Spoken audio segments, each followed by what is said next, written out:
నా పేరు సత్యనారాయణ, తెలంగాణ రైతు పరిరక్షణ సమితి ప్రధాన కార్యదర్శి. ఈరోజు మేడ్చల్ మల్కాజ్గిరి కలెక్టర్ కార్యాలయం వద్ద 8వ విడత అన్నదాన కార్యక్రమం నిర్వహించడం. ఇక కలెక్టర్ కార్యాలయానికి వచ్చిన సందర్శకులు వికలాంగులు అన్నదాన స్వీకరించారు. చాలా హర్షం వ్యక్తం చేశారు. కాకపోతే ఏంటంటే మేము సంస్థ తరఫు నుండి కూడా పెట్టాలన్నా కొద్దిగా ఇబ్బందిగా ఉంటుంది. సరే, కొంతమందికి పెట్టగలుగుతాం, 80 నుండి 100 మంది వరకు పెట్టగలుగుతున్నాం.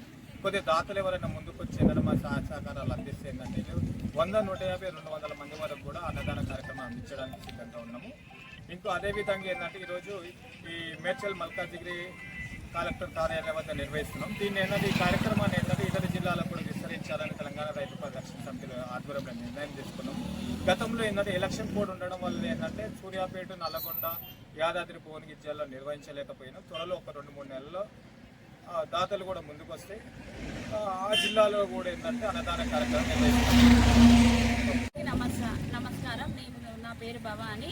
నేను తెలంగాణ రైతు పరిరక్షణ సమితి అధ్యక్షురాన్ని. ఇక్కడ కలెక్టర్ ఆఫీస్ ఎదురుగా మేము 8వ విడత అన్నదాన కార్యక్రమం నిర్వహించడం జరిగింది. ఇక్కడికి వచ్చిన మహిళలు, వృద్ధులు, సందర్శకులు అందరూ అన్నం తిని అన్నదానాన్ని స్వీకరించి హర్షం వ్యక్తం చేశారు. ఇంకెవరైనా దాతలు ముందుకు వస్తే మేము ఇంకా ఎంతో మందికి అన్నదానం చేయడానికి సిద్ధంగా ఉన్నాం. ఎవరైనా దాతలు ముందుకు వచ్చి సహాయక సహకారాలు అందిస్తారని మేము కోరుకుంటున్నాము.